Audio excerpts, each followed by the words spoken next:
नमस्कार, PP news line के prime time में आप सबका स्वागत। मैं हूं रजनी अनुभव। आइए नजर डालते हैं अब तक की प्रमुख सुर्खियों पर। सिरचन टॉप पर आतंकियों और सुरक्षा बलों के बीच खबर लिखे जाने तक मुठभेड़ जारी। परग्वाल में पाकिस्तानी गुब्बारा मिलने से मचा हड़कंप। 3.26 करोड़ रुपए की लागत से जम्मू नगर निगम का पुनर्गठन किया जाएगा, कहा उपराज्यपाल ने। और उपराज्यपाल ने यूथ क्लब की विकास यात्रा को बताया अहम। दक्षिण कश्मीर के जिला अनंतनाग के बटकूट पहलगाम इलाके में पूर्व में स्थित सिरचन टॉप पर आतंकियों और सुरक्षा बलों के बीच मुठभेड़ शुरू हो गई है। इलाके में आतंकियों की मौजूदगी की सूचना के बाद सिरचन टॉप पहुंचे सेना की 3 आरआर बटालियन, सीआरपीएफ और जम्मू कश्मीर पुलिस के एसओजी के जवानों ने जैसे ही सर्च ऑपरेशन शुरू किया, वहां छिपे आतंकियों ने अपने आप को घिरता देख उन पर गोलीबारी शुरू कर दी।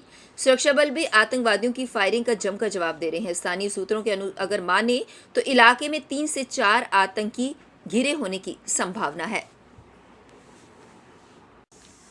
सेना की 15वीं कोर के निवर्तमान general officer commanding lieutenant general DP Pandey ने कहा कि आंतरिक क्षेत्र में राष्ट्रीय राइफल्स हो या एलओसी पर सैनिक, दोनों कश्मीरी समाज के लिए काम करते आए हैं। दोनों ने एक साथ चुनौतियों का सामना किया और सफल भी हुए। उन्होंने कहा कि आज जम्मू कश्मीर पुलिस को तकनीकी खुफिया जानकारी से अधिक लोगों द्वारा सूचना प्राप्त होती है। ओवरग्राउंड वर्कर्स सहित आतंकवादियों को समाज द्वारा खुद अलग थलग कर दिया गया है। सेना के 15वीं कोर के निवर्तमान general officer commanding lieutenant general DP Pandey ने कहा कि वह कश्मीर में हिंसा के चक्र को तोड़ने की फिलॉसफी के साथ 15 कोर के प्रमुख के रूप में आए थे और काफी हद तक इसमें सफल भी रहे। साथ ही उन्होंने कहा कि उन्होंने कुछ भी अनोखा नहीं किया, उनके पूर्ववर्तियों ने अतीत में जो किया था उसे जारी रखा। उन्होंने कहा कि एक साल में 230 युवाओं को आतंक की राह पर चलने से रोका।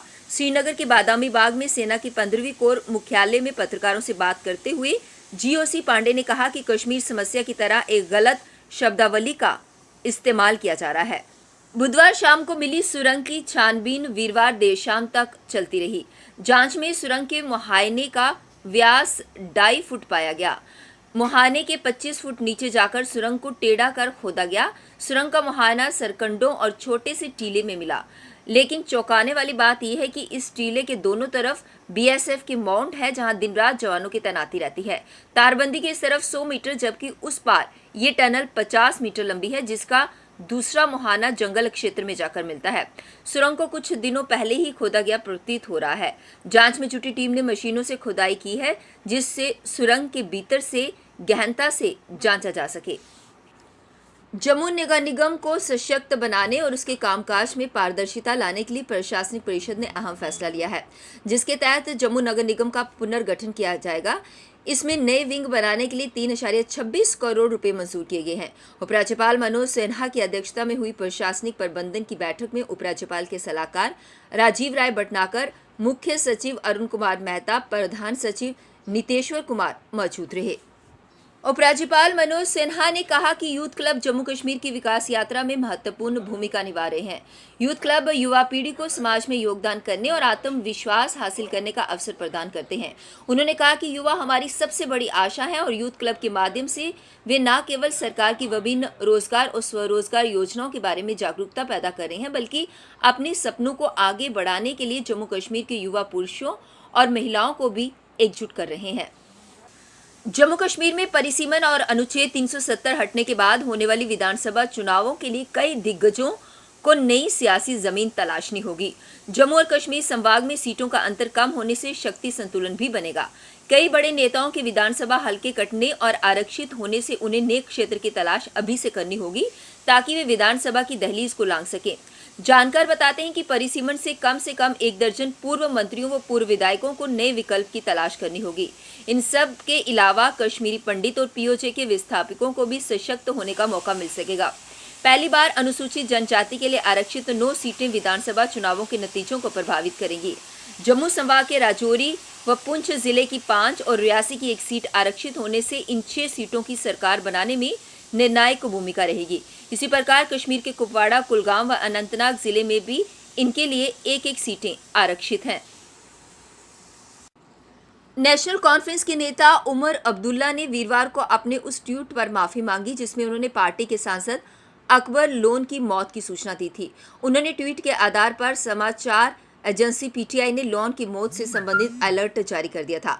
हालांकि कुछ ही मिनट बाद उमर ने अपनी ट्वीट हटाते हुए माफी मांगी और लिखा कि लोन की तबीयत में सुधार आ रहा है।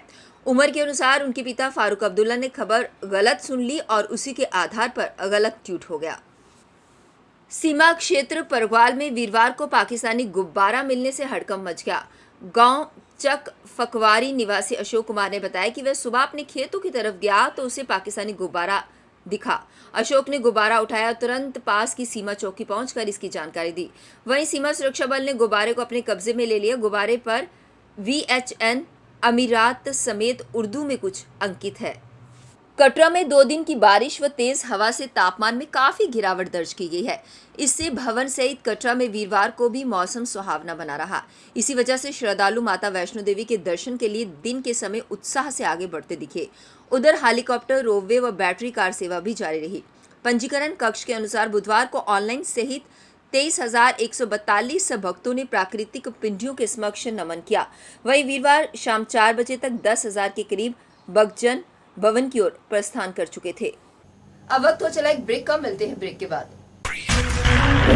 रंगीन खबरों की परत दर परत खोलता है तबसरा, बयां करता है खबर के पीछे की कहानी। तीर पंचाल से सब कुछ दिखता है।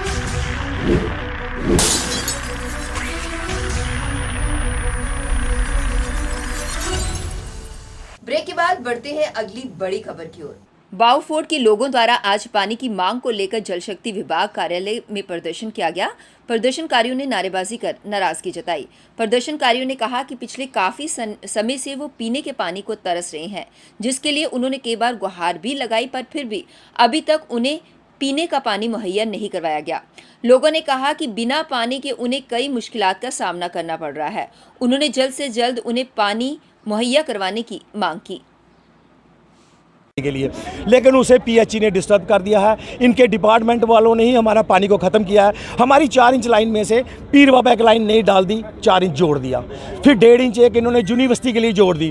फिर वहाँ पे इनलीगली कनेक्शन जो मेन किसी के घर में जा रहे हैं, हमारे पास सबूत है, फोटो है। इन्होंने मेन लाइन पैसे लेके वहाँ पे उनको डेली 4-4 घंटे के लिए नीचे ही पानी दे दिया। देखिए हमारा न्यू बोफोर्ट कॉलोनी चढ़ाई की तरफ है, राजीव नगर चढ़ाई की तरफ है, वहाँ पे 4 इंच लाइन में से आधा इंच पानी भी नहीं वहाँ पहुँच रहा। और हमारे ये मेजर प्रॉब्लम यह है कि हमें तीसरे दिन पानी मिलता है और जो लाइनें जोड़ी हैं उनको डेली पानी दिया जाता है।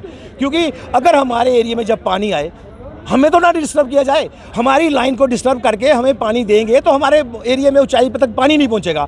वो हम ये डिमांड लेके आए हैं डिपार्टमेंट के पास कि जब तीसरे दिन के बाद ही पानी दो। हमारे तो लोग कहते हैं कि हम साल का किराया देते हैं, हमें डेली सिटी के लिए क्यों नहीं मिल रहा? जैसे सिटी में मिलता है सुबह शाम, चलो एक ही बार मिल जाए। हमने बोला कि आपको तीसरे दिन मिल रहा है, वो भी मिल जाए। तो इतना डिपार्टमेंट इतना निकम्मा है, ये जेई इतने निकम्मे हैं, टर्न का कितने निकम्मे हैं कि हमें पानी नहीं पूरा कर सकते। लेकिन हम आज इसीलिए बड़े ऑफिसर के पास आए हैं। इन्होंने आश्वासन दिया है कि एक्शन से हमने बात की है, आपकी मदद होगी। चलो हम कहते हैं 3 दिन में नहीं, 1 वीक में हमारी मदद होनी चाहिए। क्योंकि जब हमारे तीसरे दिन में पानी आए, हमारा डिस्टर्ब पानी, वो जो डेली लाइनें निकलती हैं उनको थोड़ा हमारी लाइन के बाद पानी खोला जाए। क्यों टाइम आपके माध्यम से ये बता दें, मेरा नाम DD मेहरा है, ये कॉलोनी के लोग हैं, मैं वहाँ का प्रधान हूँ। हमने 3 श्री गीता मंदिर स्मृति भवन कमेटी द्वारा आज एक पत्रकार वार्ता का आयोजन किया गया। इस अवसर पर बोलते हुए कमेटी के सदस्यों ने कहा कि उनके इतिहास के साथ पूरे देश को रूबरू होने की जरूरत है, क्योंकि अभी तक लोग ये नहीं जानते कि उनके साथ 1947 में क्या हुआ था और पाकिस्तान ने कैसे उनके साथ धोखा किया था।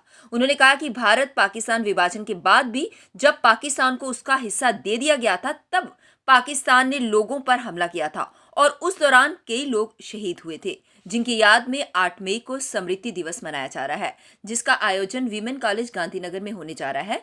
उन्होंने लोगों से इस कार्यक्रम में भाग लेने की अपील की। जगह को नमन करें ताकि हम ये पीपल फार्म्स की तरफ से सभी लोग उनके बैनर के नीचे इकट्ठे होकर एक ही जगह अपने महिला वुमेन कॉलेज गांधीनगर में सुबह 10:30 बजे हम सबका वहाँ पे इकट्ठे होने का प्रोग्राम है, ताकि हम अपने बुजुर्गों को श्रद्धांजलि दे सकें और उस स्थान को नमन करें जिसने कि उस टाइम में उन निहत्थे लोगों को इतनी हिम्मत दी कि उन्होंने 3 दिन तक POJK में जो लड़ाई रखी, उसी के कारण हमारे जो आगे के इलाके थे, पुंछ, भिम्बर, कोटली, ये सभी लोग तभी थोड़े बच सके। जितना जुल्म मुजफ्फराबाद में हुआ, इतना जुल्म कभी किसी इलाके में भी नहीं हुआ। JNK बीजेपी स्पोक्सपर्सन और फॉर्मर MLC श्री गिरधारी लाल रैना ने आज एक प्रेस कॉन्फ्रेंस को संबोधित किया। प्रेस कॉन्फ्रेंस के माध्यम से उन्होंने डिलिमिटेशन कमीशन का शुक्रिया अदा किया रिपोर्ट पेश करने के लिए। उन्होंने कहा कि डिलिमिटेशन कमीशन द्वारा जो रिपोर्ट पेश की गई है उसका वे तहे दिल से सत्कार करते हैं और उन्होंने इस डिलिमिटेशन कमीशन की रिपोर्ट को लेकर प्रेस कॉन्फ्रेंस के माध्यम से अधिक जानकारी साझा की। तरफ से डिलिमिटेशन कमीशन को निवेदन किया था कि दुनिया भर में जो सिस्टम है, दुनिया भर में माइनॉरिटीज़ को पॉलिटिकल राइट्स, इकोनॉमिक राइट्स सारे रखने के लिए कुछ एफर्मेटिव एक्शन चाहिए और उस बात को डिलिमिटेशन कमीशन ने स्वीकार किया है। और चूंकि उनके दायरे इख्तियार से जो बात बाहर थी, इसलिए उन्होंने रिकमेंडेशंस की है। हम उसका हृदय से आभार व्यक्त करते हैं और आशा करते हैं कि चुनाव होने से पहले जो गृह मंत्रालय या जो संबंधित अधिकारी है वो इस रिकमेंडेशंस को एक्सेप्ट करते हुए और इसको अमली जामा पहनाएंगे, कानूनी जामा पहनाएंगे, ताकि ये जो हमारा समाज है, विस्थापित समाज है, जिसको विस्थापन की पीड़ा झेलनी पड़ी, जिनोसाइड का जो विक्टिम हुआ है, उसको पॉलिटिकल रिप्रेजेंटेटिव वो अपनी बात खुद कह सके।